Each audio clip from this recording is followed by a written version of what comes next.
কয়েকদিনের লাগাতার বৃষ্টিতে জলমগ্ন হয়ে পড়েছে তারকেশ্বর বিস্তীর্ণ এলাকা। এই মতো অবস্থায় গ্রাম সহ বিভিন্ন লোকালয়ে পোকামাকড় সহ বিভিন্ন বিষধর সাপ ঢুকে পড়ায় আতঙ্কের সৃষ্টি হয়েছে তারকেশ্বরের বেশ কিছু গ্রামে। গতকাল বালিগড়ি রেঘিও পাড়ার এলাকায় একটি বিষধর সাপ বাড়ির মধ্যে ঢুকে যাওয়ায় এলাকায় আতঙ্কের সৃষ্টি হয়। এমতো অবস্থায় খবর দেয় এলাকারই পশুপ্রেমী সুব্রত সাহা ওরফে শীতলের কাছে।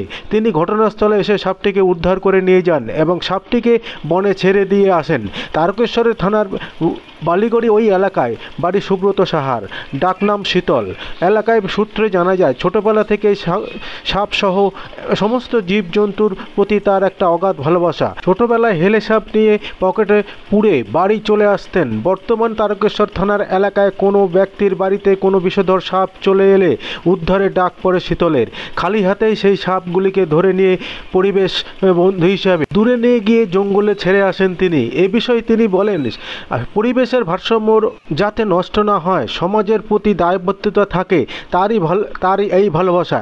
একই সাথে তিনি বলেন, চাঁদে মানুষ পৌঁছে গিয়ে তারপর এখনো পর্যন্ত মানুষ সাপের কামড়ে হাসপাতালে না গিয়ে গুণিনের কাছে যায়, ফলে রোগী আর বাঁচানো সম্ভব হয় না। আসুন কথা বলে নেব পরিবেশ বন্ধু সুব্রত সাহার সঙ্গে। আমাদের গ্রামে দিঘির পাড় বলে একটা জায়গা আছে। একজনদের বাড়িতে গতকাল রাত্রিবেলা ঢুকে গিয়েছিল। ওরা ফোন করেছিল।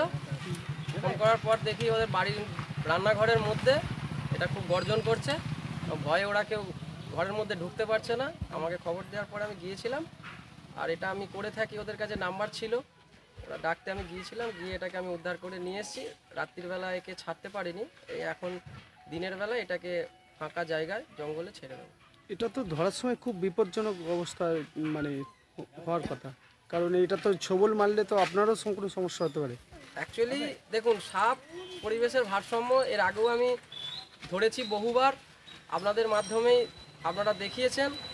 তো যাদের বাড়িতে ঢুকেছিল তাদেরও জীবন সংশয় এবং এরও জীবন সংশয়, যাতে সাপটাও বাঁচে এবং যাদের বাড়িতে ঢুকেছিল তাদেরও যেন কোনো ক্ষয়ক্ষতি না হয়, তাই জন্য সাপটাকেও বাঁচাতে পেরেছি এবং তাদেরকেও রক্ষা করতে পেরেছি। এটাই আমার উদ্দেশ্য। আর সাপটাকে ধরার কারণ একটাই, আমার একে আমি ধরে নিয়ে গিয়ে ছেড়ে দেবো, একে বাঁচানোটাই উদ্দেশ্য আমার। আপনার সঙ্গে কিভাবে যোগাযোগ হলো তো যে পরিবারের বাড়িতে ঢুকেছিল? আমাদের গ্রামের অধিকাংশ লোকের বাড়িতেই আমার নাম্বার আছে এবং তারা বাড়িতে এরকম সাপ দেখলে, আমাদের এলাকায় প্রায় সাপ মারা বন্ধই হয়ে গেছে।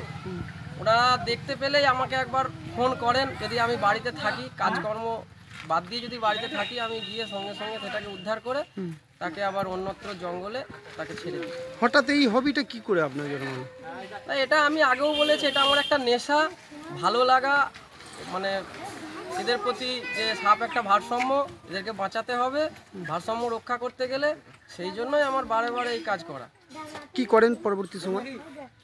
আমি আমার নিজের জীবনের কাজ, যেমন মানুষের রোজগার, রুটি রোজগার আছে, সে কাজ আমি করি। কাজের সাথে সাথে এটা আমার একটা নেশা এবং তার সাথে রাজনীতিও করি। এটা কি করবেন এবারে? এটাকে নিয়ে গিয়ে আমি ফাঁকা জায়গায়, একদম যেখানে জনবসতিহীন, যেখানে জনবসতি নেই, সেই জায়গায় নিয়ে গিয়ে এটাকে ছেড়ে দেবো। আপনার নাম? আমার নাম সুব্রত সাহা। আপনার সঙ্গে আর কেউ থাকে নাকি সাহায্য করার জন্য? হ্যাঁ, আমার সঙ্গে থাকেন, ধরুন এই যেমন এই বন্ধু বান্ধবরা থাকে, কোথাও হয়তো খবর পেয়েছি যাচ্ছি, তখন কাউকে বললাম একবার চত একটুখানি যাতে সহযোগিতা করে। হয়তো রাত্রিবেলা গেলাম, একটু টর্চটা ধরলো, এই কোনো সময় ডামটা নিয়ে গেল, কেউ মোটর সাইকেলে চাপিয়ে নিয়ে গেল, এরকম যখন যাকে পায় সহযোগিতা করে। ঠিক আছে, ধন্যবাদ।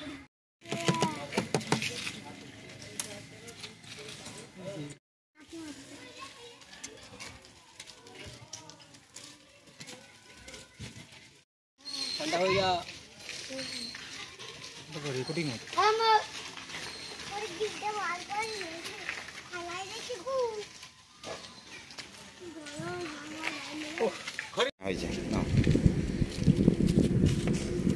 ভাই অত সামনে থেকে করুন।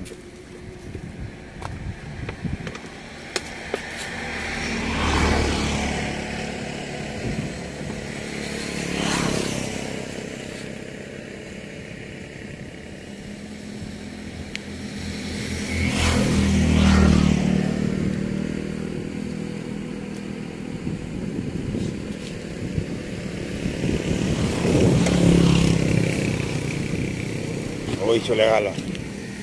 ভাই ওইখানে গেছে দেখে না তুমি